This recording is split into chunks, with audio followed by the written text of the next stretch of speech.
Welcome to the Regular Joe's podcast. I'm Dave Pisani. I'm Barry Kay. I'm Todd Pleasant. And I'm Brian Mix.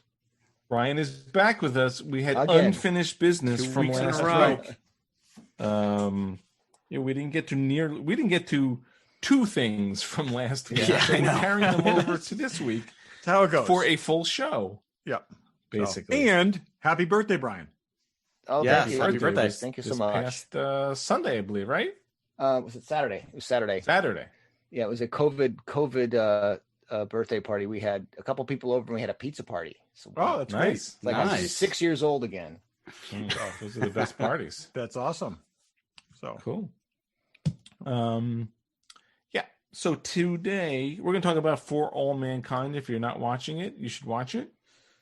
Maybe, maybe not. We'll see what Barry has We to talked say. about last season. It was like a sleeper show. It's like it was not a show I heard anybody other than like you guys talking about. Yeah. So we did definitely wanted more people to watch it because it was first season was great. We'll talk tonight about whether we feel the same about the second season. I feel like Apple TV, it's on Apple TV. I feel Apple TV is very much under the radar. We're watching For All Mankind.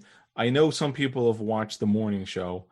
I have not met anyone who's watched any of those other shows. That Haley Steinfeld, Dickinson, the Aquaman, whatever the hell that show is. Yeah, I've not seen any of that. I've not met anyone who's watched any of those shows. So, but But that's also why they just keep giving it away for free. I don't think they're ready to pull the trigger on charging people for it yet. I feel like I'm coming up on my year. I got to say, Soon. this is I'm going to not rant here, but I went to watch a couple weeks ago, and I had to enter a credit card number in order to watch for free. That's a little Because weird. my credit card on file had expired. Oh, even though it goes till July right now for free, I had to give my credit card number in order to continue to watch for free. Well, but that's just for anything Apple. Like, Oh, I you know can't that. I know use that. But the any whole point Apple was features. The whole point is like, oh yeah, we know we're getting this for free, but when the time comes, we are going to charge you. Yeah, know, what is it like interesting. $5.99 or more? I don't know what it is. I don't know. I think it's like $5. The other show I watched, by the way, is Ted Lasso, which actually I highly recommend. And both seasons. That's of it on are great. Apple. I didn't. And That's on everybody Apple also. does. Yeah, it's great. yeah. It's really good. Yeah, Yeah. You guys said they're giving away for free, but I got an Apple Watch for my birthday, and no one offered me free Apple TV. Really? So I Oh, think that's maybe they've interesting. stopped. I wonder if they stopped. Maybe you should. They ask may have them. stopped, but I know they just recently extended the people that they had given it to for 12 months. They extended it to 18 months. So Did Maybe they? we Oh, that's good. yeah, I should track them down and ask them if they made a mistake. Mhm. I'm not sure if it's any Apple product though. I know it's phones and iPads and computers. maybe It may there's a it may not spend be limit. watches. Yeah, Yeah. I know it's because I bought Pam a watch. They didn't. It may say only be anything about devices you that. can watch it on. I think that's Definitely probably phones. yeah. Oh, okay. Yeah. Meanwhile, Disney Plus is increasing, and I called to get my increase done, and they said, "No, you have it for 3 years." And I'm like, "No, I want to pay more money." But When does our 3 years run out? We've got like a year and a half left, I think. I'm assuming we started on November. Yeah, we started in November. of 19. Okay, no, that's great. So That's great. November 22, I guess. Yeah. Yeah. I frequently tell people that I was part of the crowdfunding operation for The Mandalorian, and I'm proud of that. So There you go. Yep. So anyway, so today, hey, leave us a review on iTunes. I've just listened to another podcast, and they said reviews help. So leave us a review, even if you have left a review, at least earlier on. Leave us another one. That would be good. Thank you. Okay, let's go random. Barry, what do you got?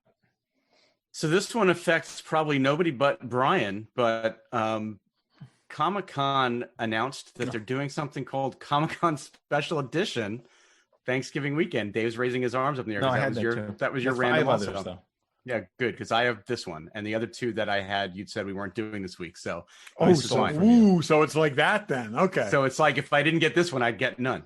So yes, so it's interesting. I mean, I think they're trying to get back to having an in-person con. They're not intending for it to be anywhere as big as their normal San Diego show. That was not their intention, apparently. But they've gotten some flack for it as well. People I think are they've gotten jerk offs. positive reactions and flack. Well, people are jerk offs, and I agree with you.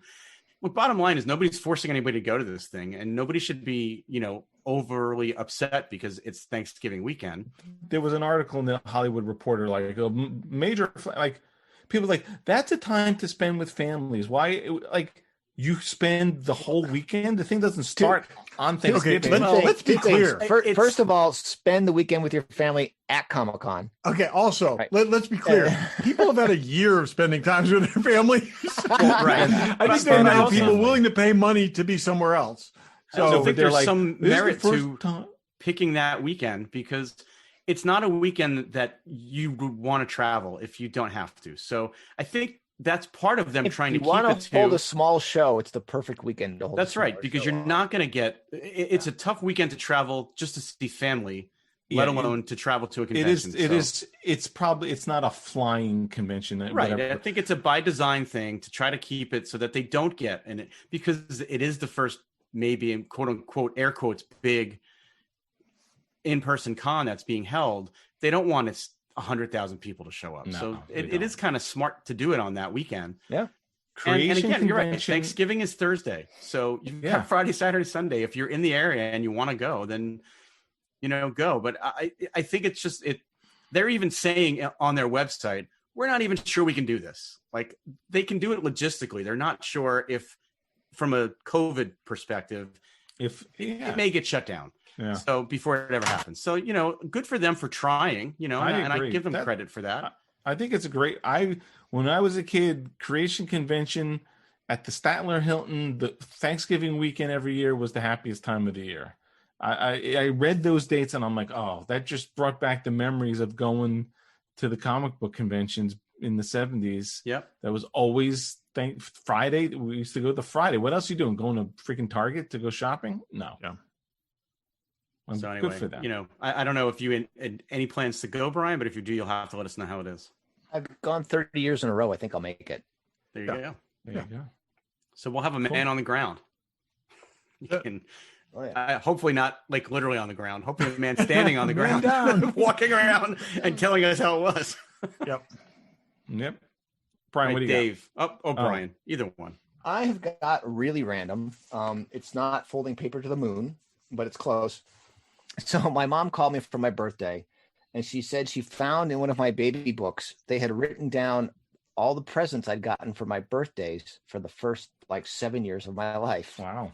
Oh, wow. So on my 7th birthday, I received a Major Matt Mason space crawler, Nice.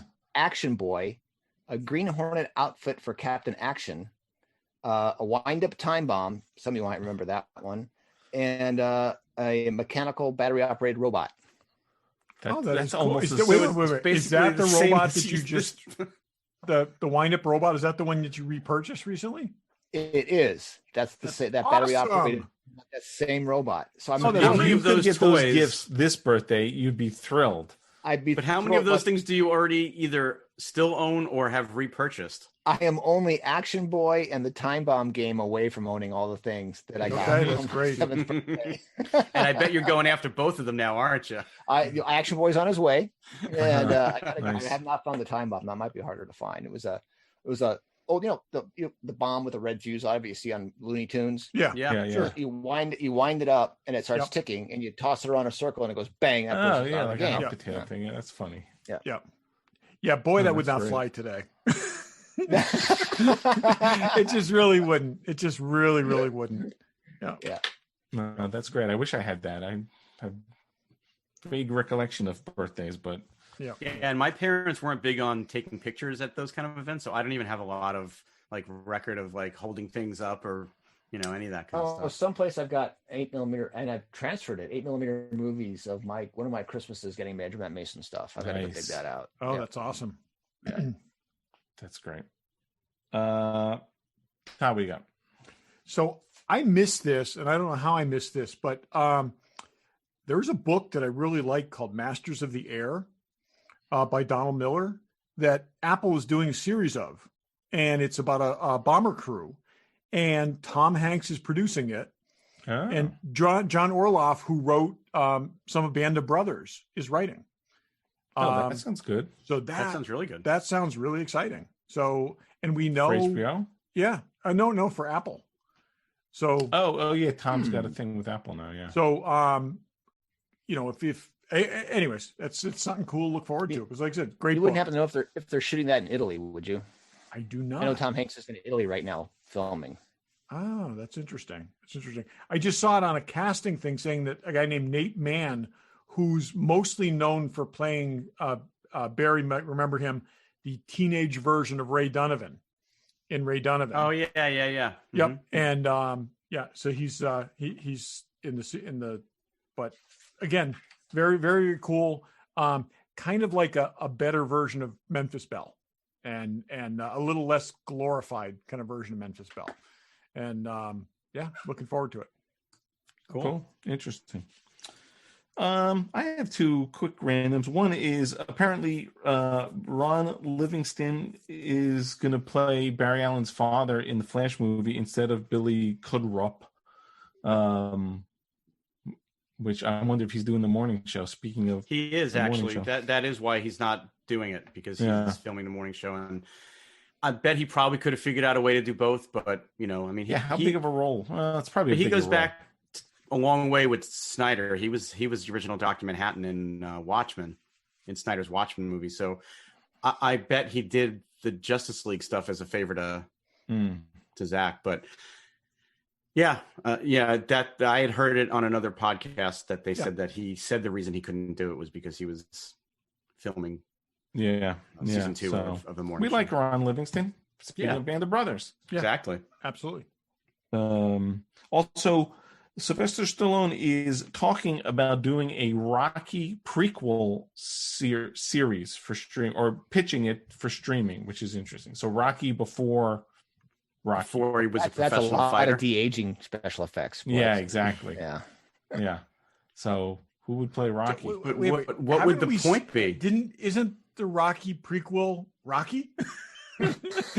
But before that, isn't he just like a bum walking around? This is what I'm saying. It's like, well, it's funny. He did in his thing. He said Rocky, when we see him at the beginning of Rocky, is kind of a broken guy. How did he get there? What happened to him that made him that broken guy? Hey, so it's without the boxing, so it's show about a just debt bad he's drama. A boxer, I guess. He's still a boxer. He's also like, isn't he like an enforcer or something like that? Yeah, he was the debt collector. Yeah. That sounds Well, like this is gonna be Better Call Rocky. Besmirch the memory of Rocky. Yep. This is Better Call Rocky. This is like, So I don't make the news. I just report it. I know. Rocky was like three solid movies and a bunch of bad movies. So I disagree with that. I would say Rocky 1 good, 2 good, 3 good, 4 good, 5 horrific. Anything that's 5, like Star Trek 5, horrific. 6 okay. Is there another one? And the 2 Creeds are good. Okay, interestingly, as we're talking about Star Trek 5, read an article last week. Shatner insists that the only Star Trek he's actually watched was Star Trek 5. Yeah, he says he doesn't. He says he's never seen an episode. That's why he doesn't know. But he did watch the movie is. that he directed, which is, I suppose, is a good thing. So, I find it, with all the convention appearances he's done things where you go and watch Wrath of Khan with him. How can he say he's never seen? How is he taking you around the Enterprise sets? And this is. And I don't want to hear this "I lived it" shit, because it was so long ago he doesn't remember. Yeah, I've been on Shatner tours on the set, and it is a lot of I've heard this happened here. And sorry, and here's a room with an orange bed. I probably had a green chicken here at some point. Yeah, and look, I don't begrudge any of that. I just find with all of the last 30 years of his life has been so much around reliving this, and with conventions and appearances, and you would think he would have accidentally seen something, even if he wasn't trying. But I think this is also like Shatner being Shatner. Okay, yeah. This is and part I of think the whether this is true or not, he's got this whole mythology around him, and it's like, I mean, when we saw him at where did we see him? Rhode Island. Rhode Island. Rhode Island. He never mentioned Star Trek. He got up there, he talked about everything else, and it was just dogs. It was just being Shatner, and I think that's the guy's made a secondary career of just being, being the semi-clueless guy. And, he's done that in Priceline That's ads. part of He's what we love about him at this point. But I'm not, and again, I'm not begrudging him in any way. I'm just saying I would find it almost impossible that he didn't accidentally see something, given what he's been doing for the last 40 years. The guy's 90 and he's trudging to literally nowhere in New York to entertain these Star Trek fans. And he's worth $100 million. Did you guys read many years ago the Star Trek Memories books that he co-wrote? Anyways, he's working that shtick where it's like, oh yeah, it was just a job, it was just a thing, and it just follows him everywhere he goes. And did I tell you guys he's got a show where they're going to send him into space on one of the private spaceships? He has 2 seats. I did hear that. Yeah. When he wants to shoot it, 2 seats. He just got to pick who his co-host is going to be. He hasn't picked him yet, and he's going to go to space as soon as he works up the nerve. He says. Well, I'm surprised someone would take on that liability. I mean, I hate to say it, that show could be a tragedy. Oh my God! Yes. Oh my God! It's like his number one fear is throwing up on film. His number one fear should be dying on film. It's not going to be that. I guess. Okay, number 2 fear. So right now, a company wouldn't underwrite that they'll let it. John happen. Glenn is the oldest man to have been in space, right? Mm-hmm. Still. Yeah, this will have that beat by. What was that? That was 25 years ago. But I'm saying he's the oldest person to have gone into space. So he's going to set a record. That's going to appeal to him. No one will let it happen. No, can't. It's fun to you're talk saying they're going to fake but... it like the moon landing? Exactly. Oh, that's a show. That would be hilarious. They'll use COVID as the excuse for why it couldn't happen. I mean, they should remake Capricorn 1. What if I told you I was in a warehouse in Falls Church, Virginia when we filmed that? What was that? Robert De Niro and Dustin Hoffman. Hoffa? Wag the dog. Yeah. Wag the dog. Right. Yeah, he was supposed to do one of the 0G trips. There was buy a ticket and do 0G with it. And isn't Tom Cruise supposed to film a movie on the space station? Yes, he is. Yeah, that was a pre-COVID thing that was supposed to happen too. It probably still will. Tom Cruise will do it. He can do anything. Anyway, any more random? I got one super quick thing, which I'm looking for explanation on this. CBS renews Young Sheldon for 3 more seasons. He's not going to be young anymore. I know. Middle-aged Sheldon. I have never seen the show. I will never see the show. Have any of you watched it? I've seen like 3 minutes of it. It's unwatchable. I loved that show. Oh my God. Love that show. Do you see something there worth I've never seen anything renewed for 3 seasons before. It's the Big Bang Theory was, and this is the same producers. This is absolutely true. So that may be Big Bang Theory was good. They're trying to capitalize on something to be the number one show on television. Does it tie back in any way to Big Bang Theory? Are there any flash forwards or any? The narrator is Sheldon grown up. So Jim Parsons does Jim Parsons does the. Oh, that's interesting. And the funniest jokes are his jokes, commenting on what's going on in the past and how it reflects on him in the future. That's interesting. But yeah, if you grew up a nerdy little kid, it's hilarious. It's your life. Interesting. Okay. They're redoing the Wonder Years too, with a African American cast, and Don Cheadle, I think it's Don Cheadle, is doing the narration, the Daniel Stern. Oh, that's interesting. And Fred Savage is directing it, which is cool. Yep. Oh.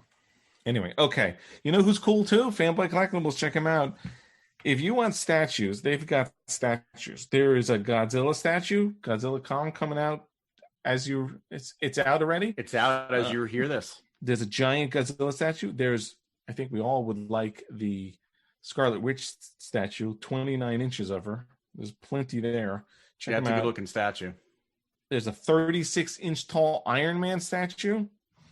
And then there's a Quicksilver statue. So, but not only statues, there's pops and hot toys and Kodabukis and Winter Soldier hot toys. They just announced that since the last time we recorded. They announced the Winter Soldier. We talked about that last time. Did we?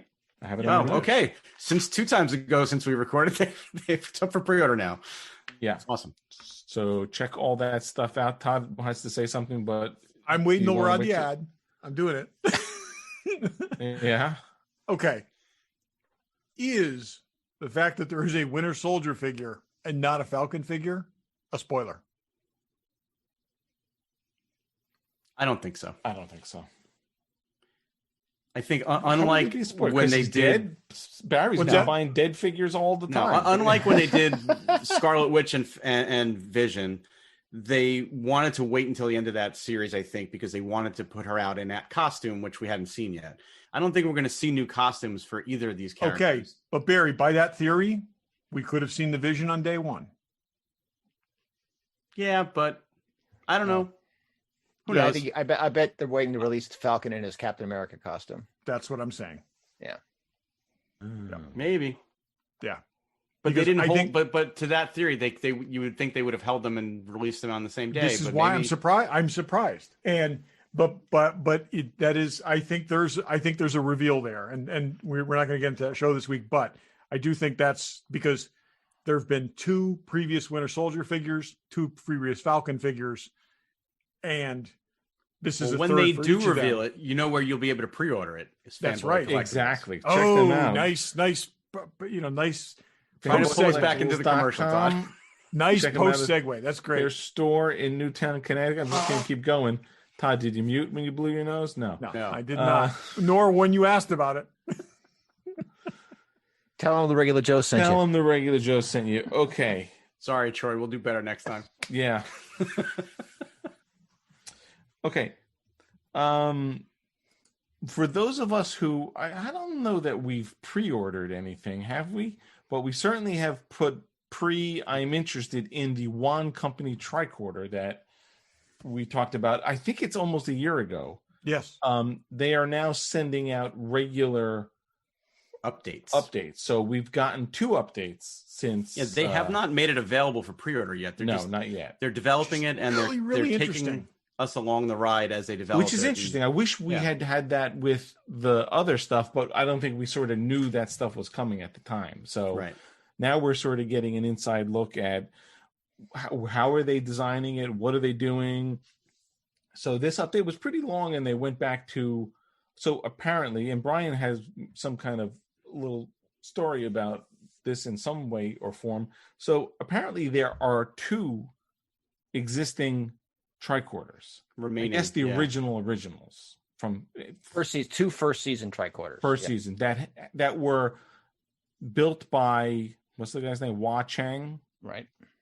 And the And they 2 were that they work- built originally were very detailed, all working, lots of features on them.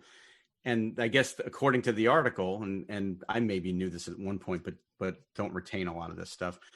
They kind of stripped those down and to make other tricorders. So they needed more than just needed the hero parts and ones. measurements and whatever. So they kind of took apart the 2 hero ones and used. And Brian, you can fill in the gaps for They me. confused fanboys for years because when they took them apart, they swapped the screens between them. Oh. So everyone thought there were 4. Oh. And also the part behind the door with the little discs and the moire Yep. never got put back in.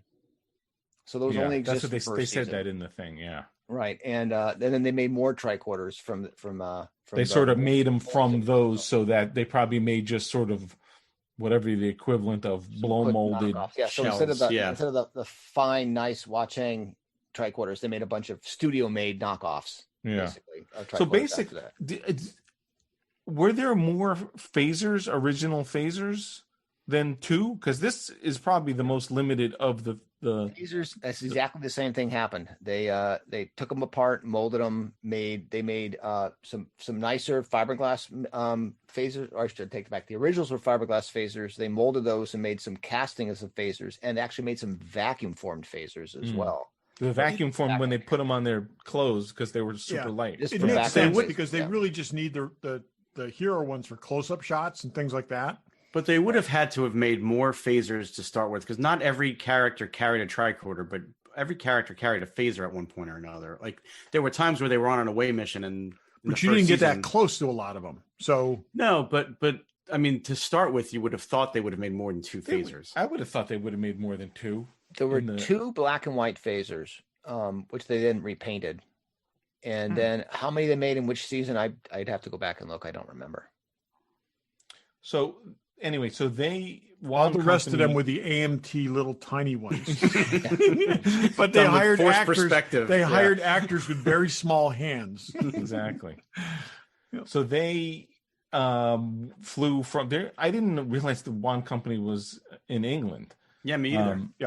So they flew to LA to scan and measure and do everything. So it sounds like of the 2 originals, only one. It sounds like one of them is still known to exist. Is that right? And this is the one. Yeah, one that is in the hands of somebody who'll talk about it. That's Greg Jean, of course. Right. So they came over to meet up with him, and he allowed them to actually scan it and take measurements and photographs, and so that they could make it as accurate as possible. And let me tell you that shot they had of the calipers dialed in on one of the parts of the tricorder sent the tricorder world on its ear, because all the guys that have the measurements that have held those things not let them out. Interesting. So now there's there's new reference coming out, and of course when this thing comes out, it'll change everything. So because Brian, so did they put the 2 that were shuffled? Did they put them back in their original form at some point? Oh, no. They were these shuffled. There are 2 that are both kind of they were shuffled and then went to, into the wind. Okay, it's interesting. So when they did close-ups of like Sitting on the Edge of Forever, is that season 1 or 2? I don't remember. 2. 2. Yeah. So they did close-ups of the tricorder, the screen, and that's where you see the reconstructed one. But the behind the door, the pull down door, that's what was missing. The screens were still there. They were just swapped from one to the other, because every screen's a little different. The shape of the TV screen's a little different, and the color of the gels, the gems are a little different in every tricorder. Oh, that's interesting. Just taking a half step back for anybody who isn't like as close to this as we are. There's a company called the Wan Company. Is it like 5 or 6 years ago already? At this point, they made a phaser and a communicator. So this company originally started making Harry Potter wands. Okay, that's what they were making Harry Potter wands that were essentially remote controls, and then they moved on to making Doctor Who to sonic screwdrivers. Yeah. Right. So then they made the phaser, which was a really, really amazing replica of the original phaser, but they made it to be a functioning television remote. To get around licensing. Because their licensing is only for that kind of stuff. And then after the phaser came out, maybe a year later, they made the communicator, which was theoretically a Bluetooth speaker, or you could Bluetooth connect your phone to it and use it to answer your phone calls. Yeah. Nobody cared about any of those features. They just cared about the fact that they were the best looking and least expensive prop replicas of these things you could get. The only other ones that ever came close were the master replica ones, which that were 3 times the price, money, and sold out by that point, and going for like upwards of $1,000 each on the secondary market. So to be able to get these things for $150 a piece was amazing, just as prop replicas, let alone the electronics in them. So now they're making. Or if you happen to follow Best Buy one particular Christmas, much right less. Where we got them for $50 a piece. And they're the most accurate replicas ever made. Even master replicas aren't as good as these guys. These guys really know their stuff, and they've done an amazing job. So they announced about a year ago that they were making the tricorder, and they said it's going to be a functioning tricorder. Now, I think we're still a little unclear on what that means, but it's going to have some cool features in it nonetheless. And to meet their licensing, it has to have an electronic purpose of some sort. So I wonder if since then the licensing has worn out, because Master Replicas has been out of business for years, but they probably they had a license when they were making these. So maybe that license is not valid anymore. That's possible. It's also, but the other thing too is because this is England, they've also got to get U.S. rights, because otherwise, without the U.S. market, they can't sell enough of them. So, right.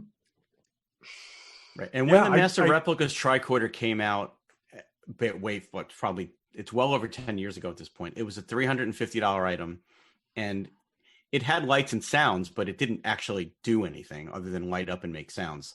Well, that's what I'm saying. It's like, I mean, does Diamond still have whoever made the most, it's Diamond. Yeah, but there's low end toy and there's low end, toy. but it's again, if it's described the same way in the licensing, there's a question there, and they'll work their way around it. Yeah, Even they work. Like this has a temperature sensor in it or right, something. Temperature sensor, moisture sensor, something like that.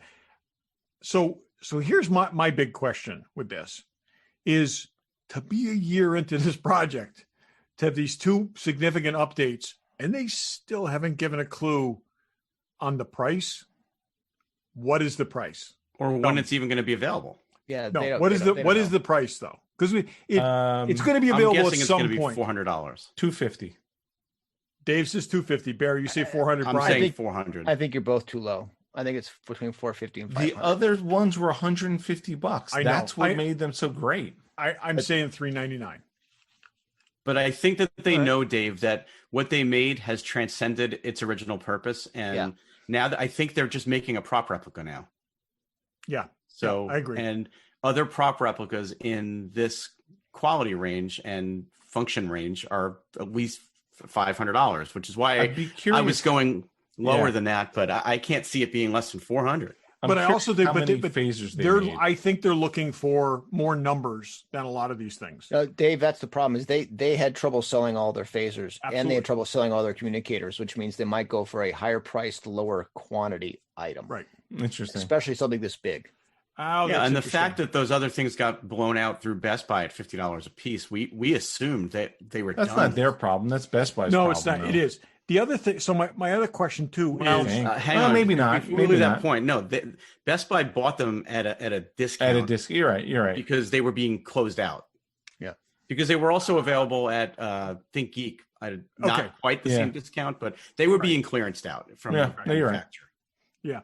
So here's the question: they saying at this point they're not planning on re-releasing the phaser and the communicator.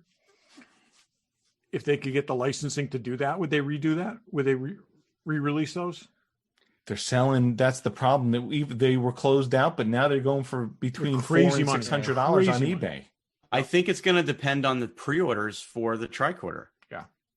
Because is it just going to be people that already have the phaser and the communicator that want to finish the set, or is it going to be people that are going, I've got to have it, and now I have to have the phaser and the communicator too? That's where I go back to Star Trek has. I don't feel like Star Trek has the younger audience clamoring for this stuff the way that other licenses do. And I just wonder, but they don't. They need the older crowd with more money, right? Right. And then, I think of like the QMX figures where they made Kirk and Spock, and then they said, okay, we're now going to make these others, and they realized the market for the others was diminished by not being able to buy Kirk and Spock. So I also think these and now things that sort company of seems to have gotten out of that line altogether. And they paused the other. They paused the other figures so they could make more Kirks and Spocks. It's like I think these things sort of were before their time. I agree. I think if they release phasers now, they could probably sell way more than they sold originally. I mean, I'm curious the numbers. Like, what's the numbers on the tricorders and stuff? I don't remember. It's probably on the plaque up there. I don't remember, but 2,500 maybe master replicas. Oh, the master replicas. I think they were only 1,500 of each. Yeah. There were 2,500 master replicas. Tricorders. That's not a lot. I mean, 10,000 is doable. Yeah. with all the idiots trying to sell their freaking VHS tapes on Facebook, they'll buy this stuff. But thing is, will they though? I mean, that is the. But I also wonder, like, let's just say they're putting a ton of electronics and features into this thing. Could they have done way less in it and charged way less for it and sold more of them? Like, let's just say it is $500 to $600. Could they have made it a $300 item by putting less technology in it? We don't know if they may. We don't know what they're going to say. But look at the amount of electronics in both those other things, and they sold them for $150. I mean, that's 10,000 at 150 is the same as 2,500 at 400. I think without the availability of the other two things, the market for this is cut in half. Anyway, there's besides also a all lot that, of people it's that very have cool. the phasers and communicators already. So The tricorder is 50% as iconic as either of those other two devices. but I think they're banking on the people that have those other two are going to want to complete the set. Yep. I know there's 4, or 4, and if they go on closeout, there's 12 that will sell. Yes. Well, and you guys remember, I originally said I didn't need the Wan Company Phaser and Communicator because I had the master replicas, but and I wouldn't have bought them at 150 because I already owned good replicas. But at 50, I was all in to get. Well, I had to But buy. even at I had to buy a 150 stack of them to drive down the cost of my original Yeah. purchase. Exactly. Yeah. So But at 150, I feel like I could play with it. I'm not playing with the Master Replicas one, especially I have the Leonard Nimoy signature ones. I'm not touching those. No, I agree with that. 150, I'm playing with it. For 50, I'm My using one as a tricorder- doorstop. I'm carrying one around every day, and one's on the hey, shelf. for 50, I'm Just taking holding it it to up to work every strangers day. in the street. My master replicas tricorder has been under the acrylic covers since I got it. I don't take it out and play with it, and I should because it's such a cool item. But Now you'll you're have right. something to play with. I would So, have someone. I'd have one to play with. I saw the pictures they posted. I was like, hey, I recognize that tricorder. In 2006 at Worldcon, Greg Jean had his entire Star Trek collection on display. He had glass cases full of communicators and phasers and controllers and Spock's brain manipulators, and every patch they ever used was on these glass cases. Behind it were mannequins, and all the costumes were there. The wraparounds, Kirk, Spock, Uhura, half the alien costumes were all there. And the Spock costume is wearing a tricorder. And then my good buddy, Max Cervantes, walks up and goes, oh, and he walks behind the cabinet and grabs a tricorder off the Spock figure and hands it to me. Here you go. Take a look at it. He's good friends with Greg. He helped him set up the display. Oh, really? And the security guy was like, oh, it's Max, whatever. So I got to hold and play with that tricorder. That's The fantastic. very same one. Not And- wearing gloves and not wearing like. Oh no, Max pulled it off and hands it to me. It's like, really? Wow. Really? I'm not supposed to be in an airtight suit before I mean, at this handle point in this? time, with that being as rare as it is, you'd think it would be like handled with care kind of Or thing. how about you would not be hanging it by the strap? Well, this was 06, so it's not to this is a while ago. So but Still. the first thing Yeah. that struck me was how small it was. Hmm. The actual tricorders are smaller than most of the reproductions. That's what everybody says. That Really? If you've seen the real one, all the reproductions seem large. You hold it, and it's like, this seems small. I was like, well, it's from the show, so it's not too small. Yeah. Wow. And, Also, and it's not like other things that shrink over time. and even showed me the spot where you open the bottom door.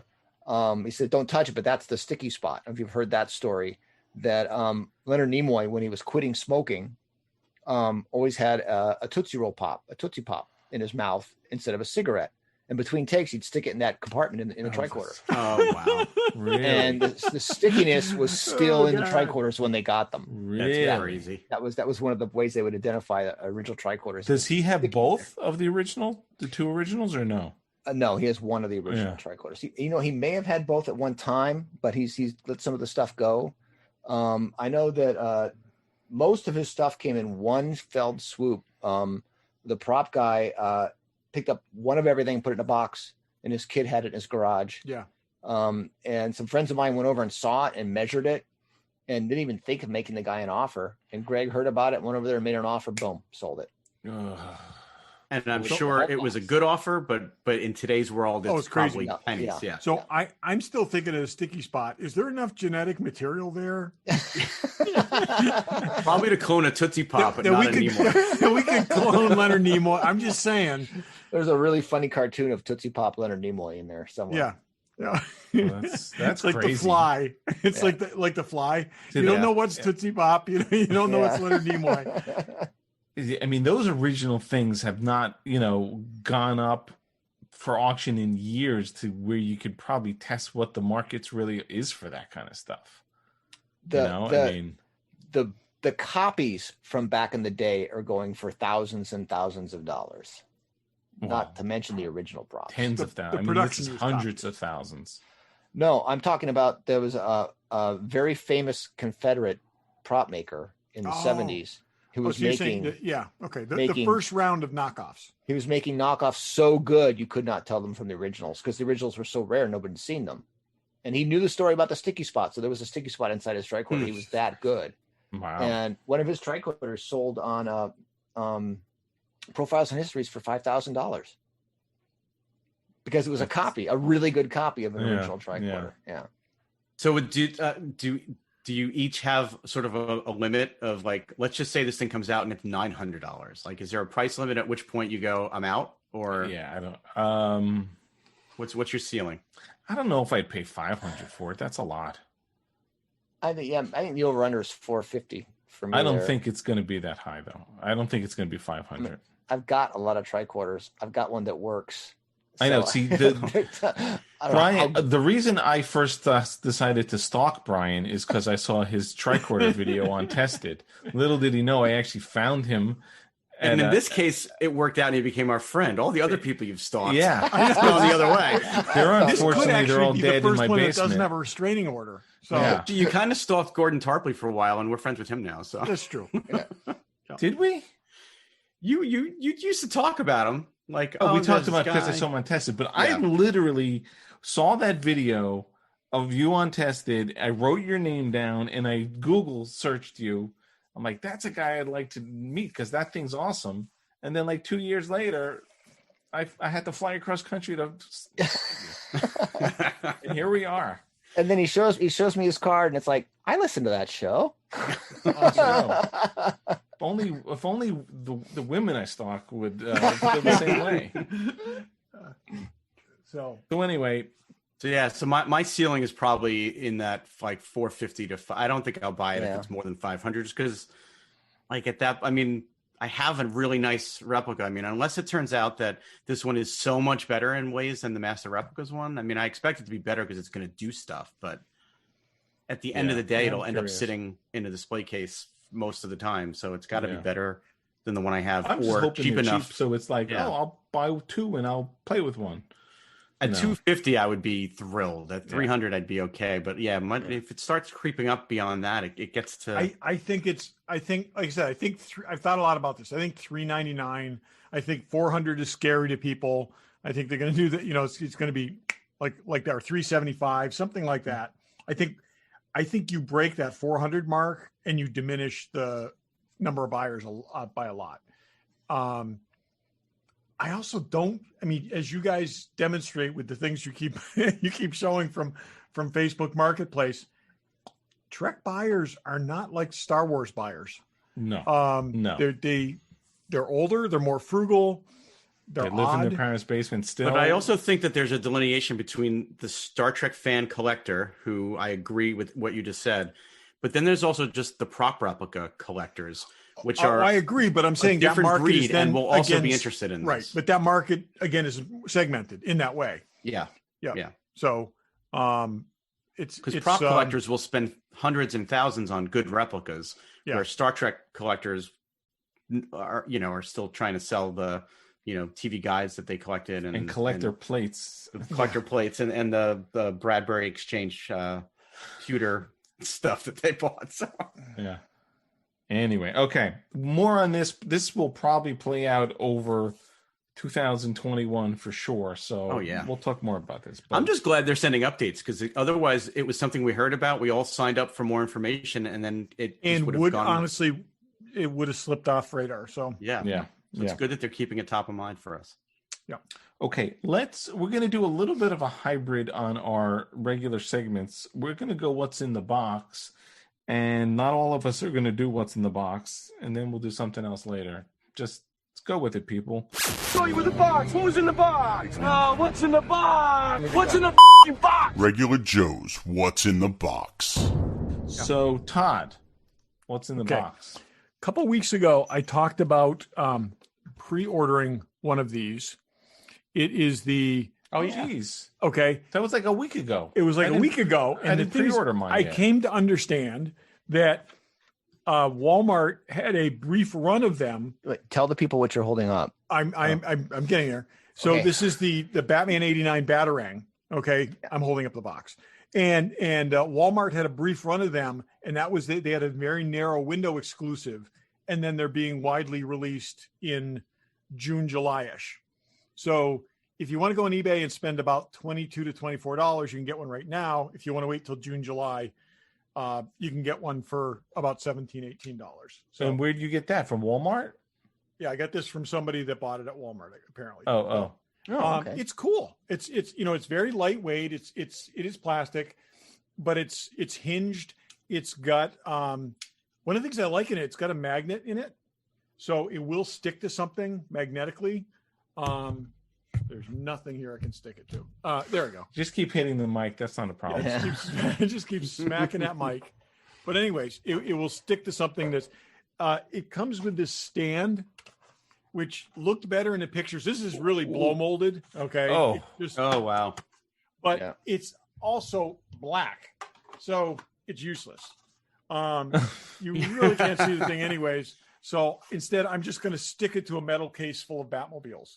Yeah. So unfortunately, or you can like spray paint that thing yellow and make it stand out a little bit more. You don't need that giant plastic thing. That's crazy. I've got 3 other Batarangs that are magnetic, and so yeah, I actually got it stuck with the others. It looks kind of cool. So Save that base. I might want to experiment with it. Okay, it's yours. So anyways, that's my what's in the box. Dave, you've got something? Yeah, I've got something. I'm putting pictures in. The one of all 4 of us. These are not interesting, but the home theater continues to awesome. evolve. Oh. So we have 3 seats in the home theater. That's really all we wanted because that's going to be. We got theater seats, but like when Mark or someone has friends over, like what else could we get? So I found these what they call these gaming seats. So they're low. They were actually comfortable for an adult, but they fold and can be put away. So the picture I'm showing you is these gaming seats that I got 2 of them that can go on either side of the chairs or a little in front without being in the way. So I was going to go with beanbags, but beanbags are very expensive. Yeah. They're not they're harder to put away. I've got one of those really big bean bags. The Big Joe or whoever. Yeah, that guy I've got is. one of those in our basement, which it's actually great and a lot of fun, but it never goes away because where you and those are not cheap at all. These were like $115, but they're on these ratchets that they close down, and you can put them in a closet. So that's cool. Yeah, that's the home theater evolves. I'm not a fan of more people, but someone wants people. I don't know. So there you go. That was more seats. So Brian, you're going. Barry's not going. You've got this is what's in the box, right? I've got a box for what's in the box. Adding to my box collection, this box is even more interesting. Because it's a box for a model kit does not exist. So it's a model box for a model that there's no model of. It's just a really cool model box. So somebody made that as a custom? Yes. It's a custom it's the moon suit that they actually were trying to use at NASA. It's the diving bell style moon suit that NASA experimented with, so much so that Major Matt Mason made one. I was just going to say, there is a Major Matt Mason one like this, though, right? There's a Major Matt Mason a moon suit kit like this. Although it never went to the moon, they developed it quite a bit, and this guy made a really cool box of the moon suit model that doesn't exist.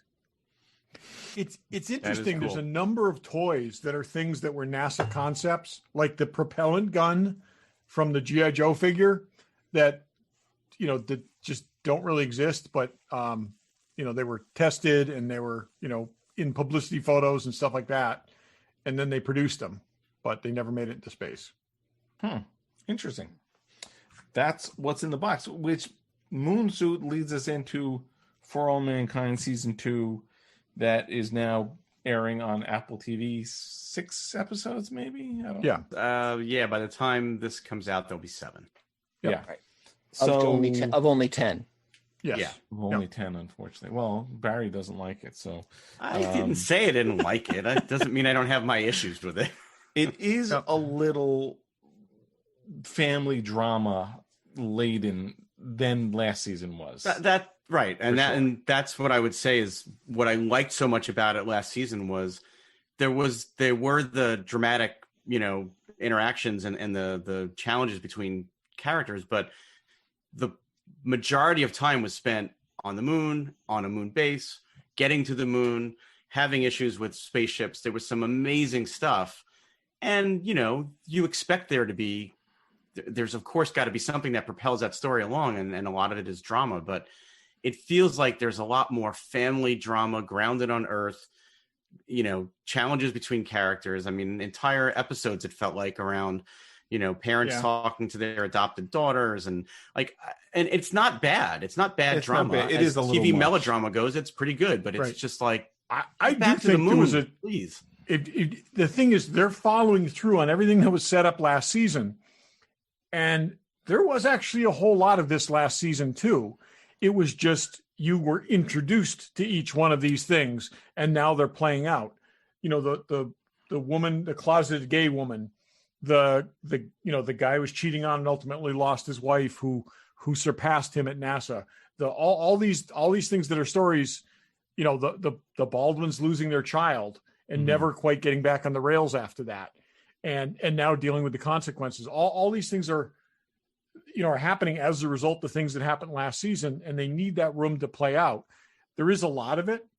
But they've changed the ratio. It was, 60-40 space family. Now it's like 75 family, 25 space. And I think that's messed up the show. I would like to have 60 the ratio. They should swap it back. More space. Of course, I'm wondering if their budget may have gotten trimmed a little bit this time. Too. And I mean, the last two episodes, I think there's been more of it, which has been, for me at least, like the episode where Tracy went to the space, to the moon station. That to me felt like, okay, there's more action going back on and stuff going on.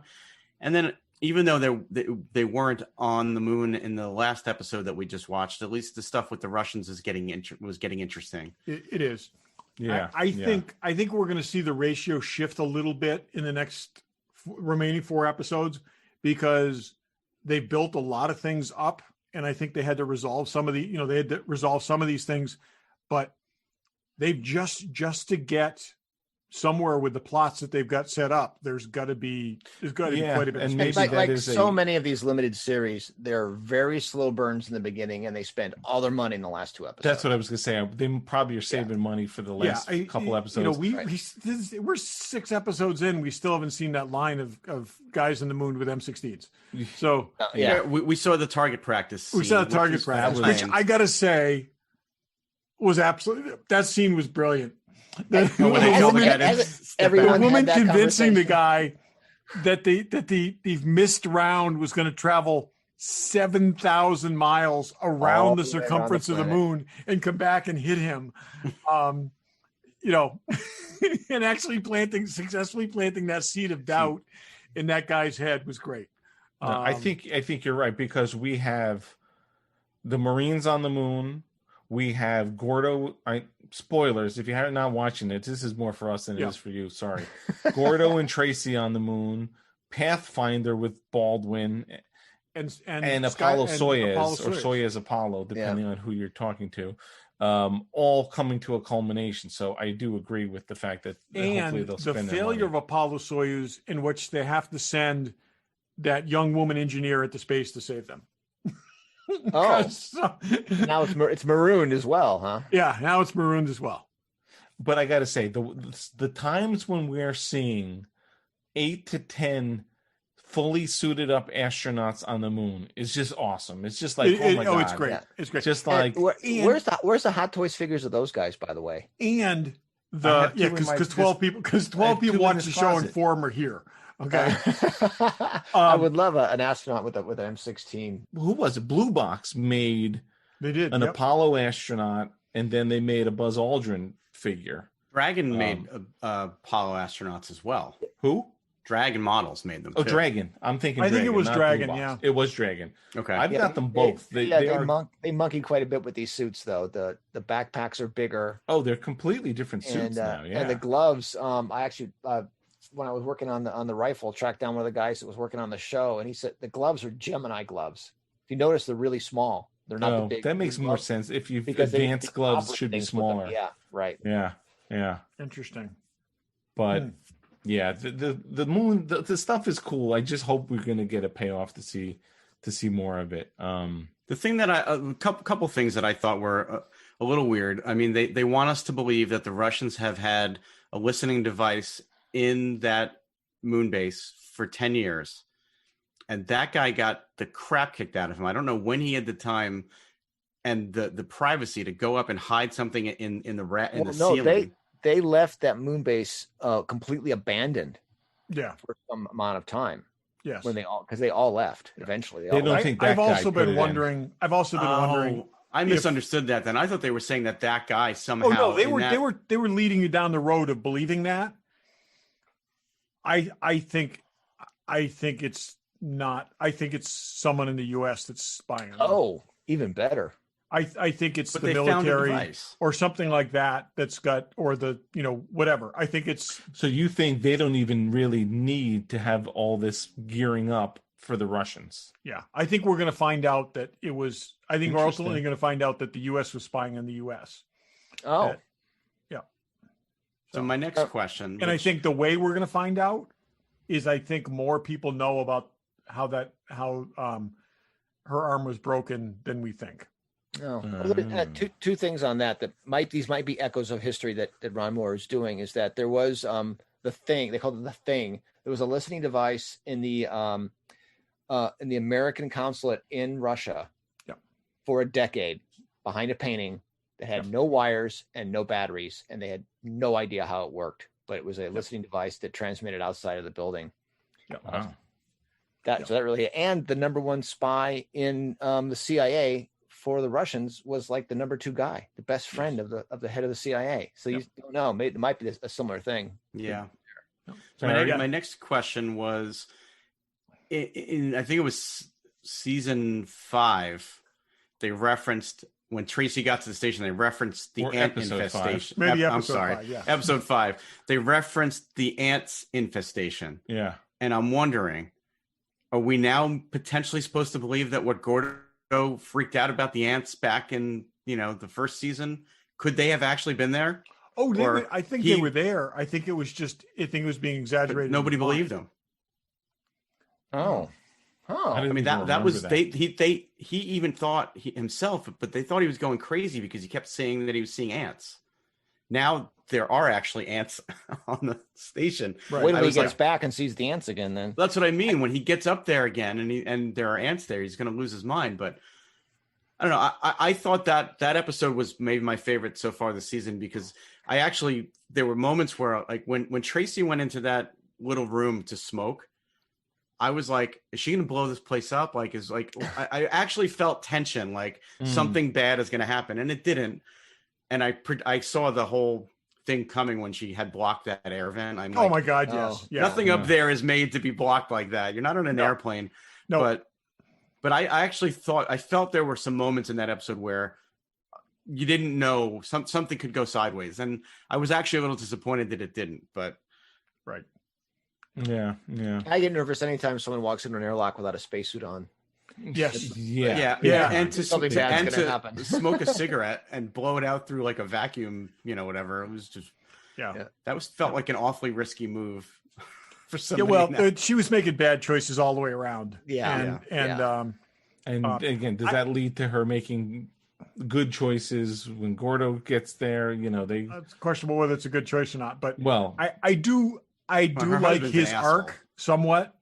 I think if they just done they cut to a Rocky training sequence and he lost all that weight and he was ready to go again with the space suit on, and I mean he's trying really hard. He is trying, and I think he's earning his payoff.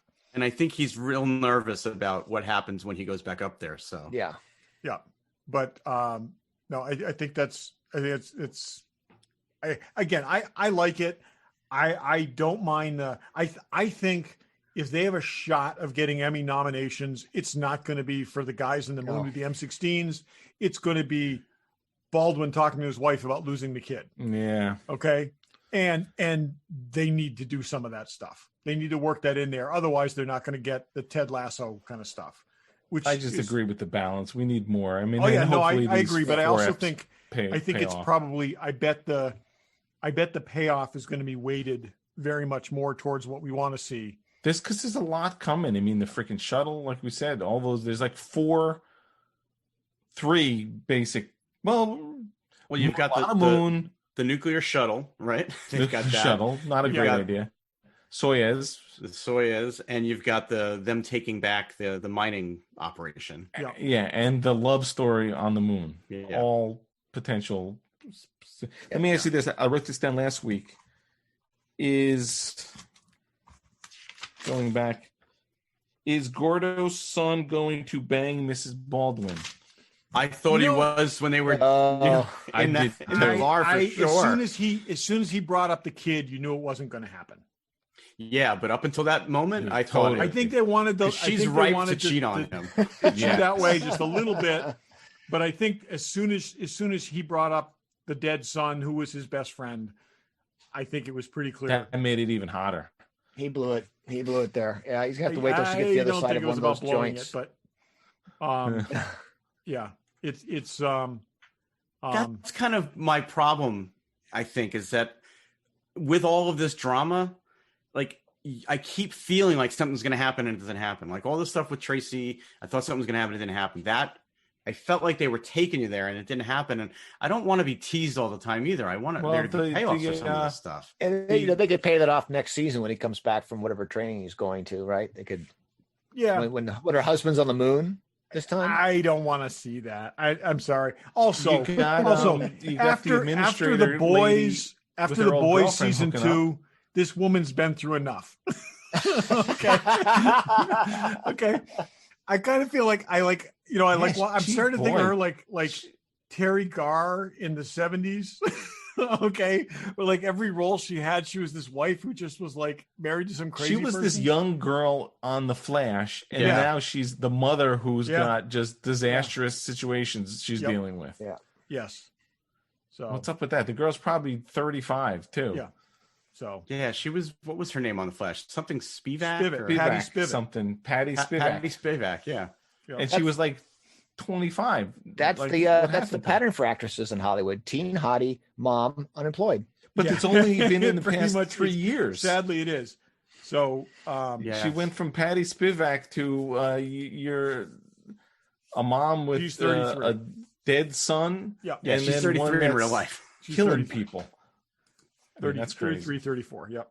So anyway, we talked about the Corvette, right? We were happy. Did we talk about that on the show? Yeah. That he dumped that stupid Cadillac. It was both realistic and very disappointing.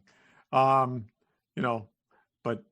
I was very pleased to see that he still had it. And so it's Yeah, but even like Gordo's not driving. No one's driving. Like astronauts drive Corvettes. That's just the way it is. Come on, what's happened to this planet? I will say in this last episode, I was really glad that we finally got that see the Sea Dragon launch, which is just I always thought that was a really moment cool... where I thought they were taking us to a place where maybe there was going to be a disaster, and it didn't happen. No. I always thought that was a cool concept. It's like one of like the 10 top really cool space things that they've never done. And I thought that was really, really cool. And I'm glad that they did that because, so basically you take this rocket out on the water, you sink it, and then you launch it. Okay. So there's no launch pad. And it's just, they pull it out like with tugs, and then it sinks down and launches. It's awesome. That's crazy. Yeah. Really, don't get me wrong. I'm not rooting for a disaster on the show or anything, but some of the best scenes in the last season were things that went wrong and how they dealt with it. We'll get to disasters. Well, there's a gunfight coming, right? Because I'm guessing the Russians are going to have guns too. Oh, I think when they discover they've already got right. Yeah. Do they have white and silver AK-47s? I'd be willing to bet that they that happens exactly the same time as Apollo Soyuz. So they're like just about to shake hands and they're exchanging and boom, yeah. Oh, our countries good thought. I hadn't thought of that at all. That makes sense. I also think it's not going to be a gunfight. I think it's going to be like 2 shots fired or something, and we're going to realize just exactly what happens when you hit Lots of someone in gunfire. space. Nobody hits anything because they're all getting knocked over. Oh but- no, I'm thinking more a matter of like guy A shoots guy B shoots guy A, and they both go, psst. And that's it. Yeah. And everybody stands there. It's like, screw this, because it's just not. It's not a survivable thing. Yeah, but I mean, if they were regular astronauts, I would agree. But they're Marines, so I mean, that's why they're there. To some degree, I also think the whole idea of sending them with 223. I mean, you could send them with a 22 rifle. Yeah, okay. high power rifles is kind of silly. Yeah, It really is kind of silly, and yeah, it's again, it looks cool. It looks very cool. I'll be disappointed if it's literally 2 shots and the battle's over. They've kind of this was the promo image from the end of like season 1 and leading into season 2. If it turns out to be that's also nothing. to convey like tension and all that kind of stuff too, and but there's got to be I agree. There's got to be some degree of payoff. For all of these things, otherwise, it'll be a harder sell to watch season 3 if it's just more of this. I mean, I'm enjoying it. Don't get me wrong. I mean, I like the show, but okay. So here's the question: time jump for season 3? I don't know how much. I'm expecting it. Yeah, but if they jump too much further, they're going to get caught up to now. No, they're they in got the 80s. 3 seasons. They're in the 80s. I think we're going to go to if they jump too far, the cast theoretically should be too old. They will be older, but they got to bring newer people in. But I think that's how you get to the Mars story is you jump a decade. The other problem though is that the technology hasn't really evolved that much since the 80s for space. It's getting there right now in the last 10 years, but we're going to see more advanced stuff than exists for us because the space race continues. Yeah, they've already got electric cars and all this other stuff. Yeah. And the that was actually a good point. The also the like that Pathfinder looks really cool. And it looks you look at that and it's very much an extrapolation of what you can look at that and say, this is totally what would have happened if they kept this thing going. Yeah, it's like this shuttle from that Armageddon. Can't be the disaster. Yeah. That can't be the disaster. Like something bad's got to go wrong, but that thing they're not. That to me feels like that will be the cliffhanger. The Pathfinder's going to be the cliffhanger. They won't know what's going on. It's the easiest one to leave. Boy, can they tie all these storylines together? That's going to be interesting. Together? I do like Brian's idea with the handshake in space tying in with the battle on the moon. Yeah. Let these guys be like facing down over the gun sights at each other, and then they get the announcement that they've just done the. Yeah, I hope that it's not just a mirror image of the Cold War in space where it escalates, but it never gets to that brink. You're just looking for mayhem and You're just looking for mayhem. I need something, yeah. Do any of you guys remember watching either in real time Apollo Soyuz?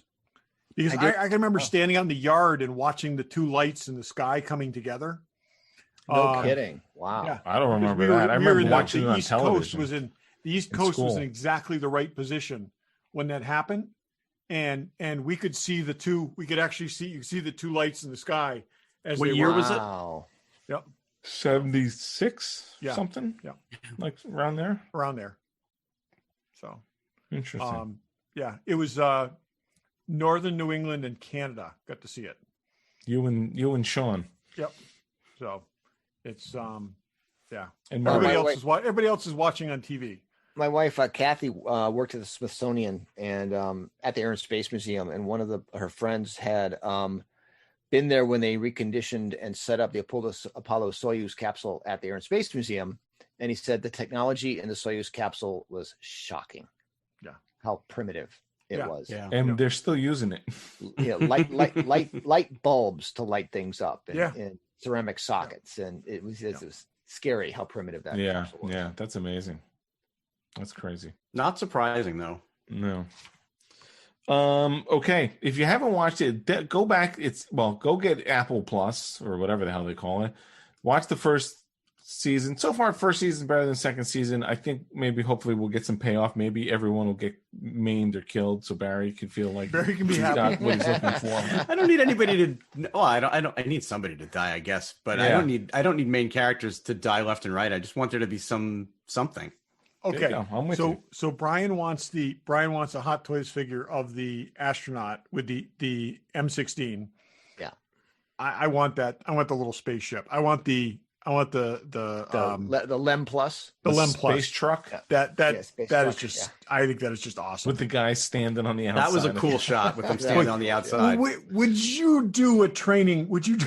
No, that made no sense. The guy never flew it before, and you're all standing on the here. outside. Take over the controls with 3 guys holding on to the holding on to the running boards. Yeah. Yeah. No, Yeah. not at all. Okay, we're going to go to a limited round of what's on my workbench because Brian has something that ties in, and then Barry's got something. Well, if I had a hammer, I'd hammer in the morning. Regular Joe's, what's on my workbench?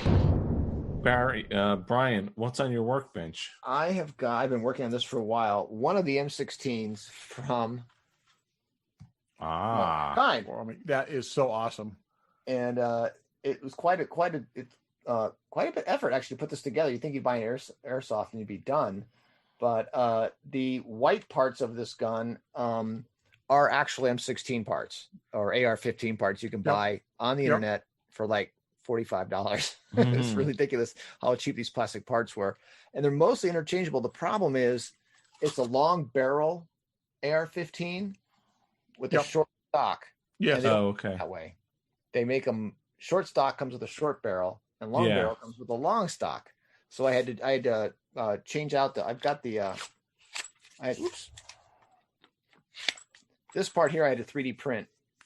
If that happened on the moon, that piece would float away. Trouble. So the airsoft part, so the metal parts are made out of metal. That's an airsoft. Yeah, it's all metal. It's an all metal airsoft. Yeah. Oh, Really? is it? And it came in silver, or you painted it? I painted it. Oh, okay. And the clip as well. And the scope is apparently a very famous scope from the M16 in the 60s, and period ones are thousands of dollars. They still make a reproduction one, but it's hundreds of dollars. But it was so famous, a company in Japan makes a model kit. So this is a $75 model kit. Oh wow! I had that. I think I mentioned to you. It's an AR-15 scope because that's what they used in the MP5s from Stargate. Yes. I have one on my MP5 airsoft. Okay. I think it's the same thing. We all need one of these. Yeah, That's a cool gun. I agree. So it's and I'm printing a new handle because now that it's in the show and I can get screen captures with more accuracy than just the trailer I had before. This is the modern day handle on top of the M16. They're using the Vietnam era. Oh. Which doesn't have all this adjustment stuff on it. Oh, right at the rear. Yeah, it's more. It's yep. It's much more bare. So I've just printed one and it's in my shop workbench right now, sanding it down, and I'm going to take this off and reassemble the whole thing with the Vietnam era top. That's cool. It looks awesome. Yeah. Where does the battery go in that thing? They went in the butt. This no longer works. Oh, It's now just a prop because the batteries go in the butt on this particular model. that's cool. That is very cool. I think I need that. Well, let's see. Depending on what they do, I may need that. Yeah, I don't want to pull a Barry and like make something, buy something, and they use it, for one episode for 10 I know. minutes. And guess what? That item hasn't even shipped and arrived yet. So it's like so far after the fact. It's kind of like. So even you painted the barrel and everything, just silver paint and silver spray paint. Yeah. Does look good. Really. Well, when you paint metal, it looks like metal. I don't know why it makes a difference, but it really does. Metal looks like metal when you paint it, and plastic looks like plastic. Yep. Yeah. Yeah. Getting plastic to look like metal is a whole other challenge. Yeah. That's awesome. Barry, what's on your workbench? Well, mine is not quite as large and exciting, but I think I had showed you guys this as a what's in the box at one point. It's a model kit of an F-104 starfighter, which is it turns out I've had to track down a little bit. The history on this model kit goes back to like at least the 70s, if not earlier. This started out as a Lindbergh model kit of this plane. And the molds change hands over the years and keep going to different companies. This kit has been released, I think, like 10 different times under 10 different, boxes with different, they keep adding pieces to it or whatever. But this version was released as the Tomorrow is Yesterday Star Trek version, because this is the plane that is in the beginning of that episode that, they end up transporting the pilot out of, and the plane disintegrates and all that. So I got this at a super cheap price, which is why I bought it. I've been working on it for the last few weeks, little bits at a time. And I've made some good progress on it. It's nowhere near complete yet, but I've got the main fuselage built. I've got the wheels and some of the extra pieces on it. The cockpit has like almost no detail in it, which is a little disappointing. I like when they have a little bit more detail in a cockpit. You probably can't see it. It's got a seat, it's got a handle, and it's got a tiny little dash here, but there should be controls throughout the whole thing, and there isn't. I've been adding some detail to it that they don't necessarily give you or tell you about. Like, I don't know if you can see the tip. I actually did the spiral on that myself, even though it doesn't necessarily say to do it. There's a lot of two-tone painting going on. There's black up here, and then there's gray on the rest of the nose, and then this was gray, and then I masked off that spiral and painted it white. So I'm actually really happy with the way that came out. I've never tried to do that before, and it came out really good. So I'm still working on it. It's not done yet. But what's interesting is that because this kit's been released so many times, and when they reissue a kit, they don't usually take pieces out, even if they don't need them. So at one point they made this like the heavy ordnance bomber version, and this thing comes with dozens of missiles and bombs and oh, that's funny. And it's got rack systems that you can attach them to the bottoms of the wings, and then this rack gets another rack that goes on it, and 3 missiles go on this, or not missiles but bombs, I guess. And then another bomb goes there. It's like you could really go crazy putting the bombs on, and I haven't decided yet whether I'm going to leave the bottoms of the wings. I mean, I did put these on the tips of the wings just because the wing tips looked a little bare without them. So save all those pieces, Barry, and someday you'll either be able to make a Millennium Falcon or a tumbler. Something, yeah. I mean, these were the ones they recommended for the wingtips. Those are ridiculous. They're ridiculous. So I didn't put those on. And then the other thing I've been working on, and I sent you guys a picture of this over the weekend. This is the first time I've ever done a cockpit where I actually masked off the individual glass window panes and painted the frames. And you're not really getting a good shot of that on camera. But it came out better than I expected. I watched a YouTube video on how to do it, and shockingly, it actually came out pretty good. That looks great. A black base coat, and then I painted the silver on top of it, and so it's coming together. It's not done yet, but it's been a fun project. On the models I've been building recently, I've been really making an effort to try to make seams and mold lines go away. So I've been doing a lot more sanding and filling and puttying than usual. Problem with doing that on an airplane is it makes panel lines and rivets go away, so you have to be careful. But anyway, when this is done, does that model come with a little tiny Enterprise? It does actually. I haven't built it yet, but yeah, it does. It actually comes with a very small little gray Enterprise, and with full set of decals for it. So that'll be the second project once I get the main ship done, the main plane done. At the Smithsonian, there was a case that had Jackie Cochran's F-104 stirrups in it. I thought, he wore stirrups on an F-104. It's like, what was that? That must have been like a publicity thing, right? No, on an F-104, you all wore stirrups. That was a cable that attached to your ankles, so if you had to eject, it would pull your feet back first, so you wouldn't leave the cockpit on your way out. So that was an actual thing in an F-104 was a stirrup to pull your feet back on ejection. That's crazy. Yeah. Well, and what they did do for this version of this kit was that they actually give you the decals to make it look like the plane from the episode. Because I think, it's the plane, but it didn't have the right markings to be the one from the episode. So now they've included that. So those are the ones I'll use. They give you a bunch of different variations, but I'll mark it up to be the one from the episode. So how many inches long is that Enterprise, would you say? Enterprise? Oh, Connect it's kit? probably maybe 5 inches long when it's built. Oh, Okay. that's interesting. All right. Pretty small. Not bad. Yeah, it's Yeah. pretty small. So it's not It's like probably the one, about the it's not size like of the an one Eagle that Moss. came with the K7 space station, right? No, not that small, but it's probably about the size of an Eagle Moss, like a small Eagle Moss ship. Yep. Okay. My guess, but I haven't put it together yet, so still in the box. So yeah, so that's what I've been working on. Cool. That's what's on the workbench. Okie dokie. We've gone quite a while. Next week sounds like a bunch of Disney Plus stuff next week. Stay tuned. Does for sound that. like that. Does Yeah, I sound think like it's that. inevitable. Yeah. With Thanos. So check us out, Brian. Thank you, and Great to be here. thanks for listening. Thanks for listening. Thanks for listening. Thanks for listening.